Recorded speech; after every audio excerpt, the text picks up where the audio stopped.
young gun with a quick fuse. I was uptight, wanna let loose. I was dreaming of bigger things and wanna leave my old life behind. Not a yes sir, not a follower. Fit the box, fit the mold, have a seat in the foyer. Take a number. I was lightning before the thunder. Thunder, thunder, thunder, thunder, thunder, thunder, thunder, thunder, thunder, Thunder, feel the thunder. Lightning and the thunder. Thunder, feel the thunder. Assalamualaikum warahmatullahi wabarakatuh.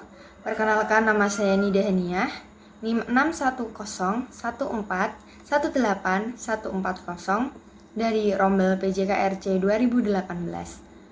Di sini saya akan membuat video presentasi untuk memenuhi tugas mata kuliah Psikologi Olahraga. Baik saja, yang pertama adalah definisi sikap. Sikap adalah perasaan dan juga pikiran seseorang dalam bertingkah laku saat sedang menyukai atau tidak menyukai sesuatu. Fungsi sikap dibagi menjadi 4. Yang pertama adalah utilitarian function, memberikan kita pendekatan umum atau kecenderungan menghindar. Yang kedua adalah knowledge function atau pengetahuan, yaitu membantu orang mengatur atau menafsirkan informasi baru yang kita dapatkan. Kemudian yang ketiga adalah value expression function atau nilai ekspresif, yaitu untuk mengungkapkan nilai-nilai atau keyakinan utama. Dan yang terakhir adalah ego defensive function, yaitu sikap dapat membantu orang melindungi harga dirinya. Menurut Pennington et al. 1999, ada 2 pendekatan. Yang pertama, pendekatan fungsional, melihat mengapa kita memiliki sikap dan bagaimana mengadopsi sikap tertentu untuk membantu kita. Kemudian pendekatan struktural, melihat pada faktor-faktor berbeda yang membentuk sikap. Dalam pendekatan fungsional ada 3 fungsi di dalamnya. Yang pertama adalah fungsi adaptif, yang kedua fungsi pengetahuan, dan fungsi pertahanan ego. Fungsi adaptif membantu kita beradaptasi dengan lingkungan. Fungsi pengetahuan menambah wawasan, sedangkan fungsi pertahanan ego mempertahankan pernyataan kita agar tidak dibantah oleh orang lain.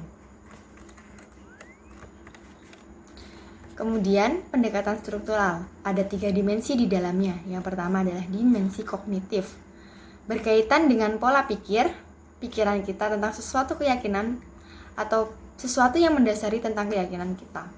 Yang kedua adalah dimensi afektif, yaitu unsur sifat afektif menyangkut perasaan atau emosi seseorang seperti marah, sedih, gembira, dan lain sebagainya.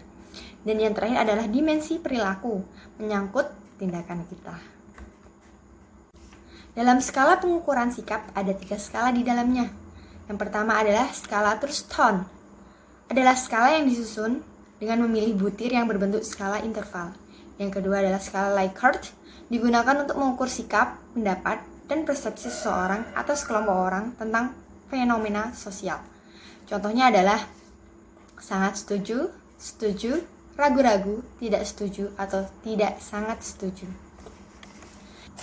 Kemudian yang terakhir adalah skala Osgood, mengembangkan skala diferensial, yaitu skala untuk mengukur sikap, tetapi bentuknya bukan pilihan ganda maupun checklist, tetapi tersusun dalam satu garis kontinum, di mana jawaban yang sangat positif terletak di bagian paling kanan garis dan jawaban yang paling negatif terletak pada bagian kiri garis atau sebaliknya.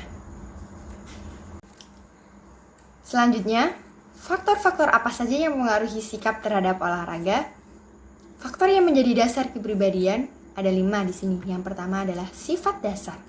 Sifat dasar merupakan keseluruhan potensi yang diwarisi oleh seseorang dari ayah dan ibunya. Sifat dasar berbentuk pada saat konsepsi, yaitu saat terjadi pembuahan benih. Yang kedua adalah lingkungan prenatal. Lingkungan prenatal merupakan lingkungan dalam kandungan ibu. Telur yang telah dibuahi tersebut berkembang menjadi embrio dalam lingkungan prenatal. Pada periode prenatal ini, individu mendapatkan pengaruh-pengaruh tidak langsung dari ibu. Yang ketiga adalah perbedaan individual atau perorangan. Perbedaan individual merupakan salah satu faktor yang memengaruhi proses sosialisasi. Yang keempat, lingkungan. Situasi dan kondisi di sekitar individu yang mengaruhi proses sosialisasi dapat dibedakan atas lingkungan alam, lingkungan kebudayaan, serta lingkungan sosial. Dan yang terakhir, yang kelima, motivasi.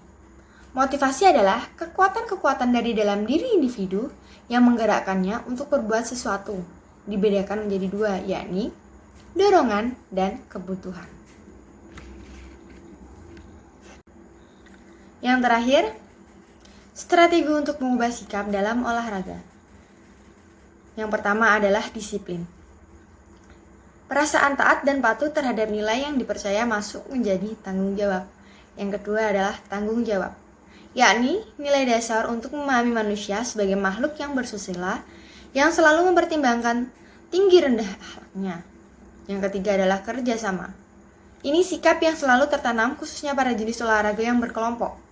Pada praktiknya, hal ini akan membantu anak menjadi sosok yang lebih bisa bekerja sama secara tim. Yang keempat adalah sikap toleransi dan berbagi.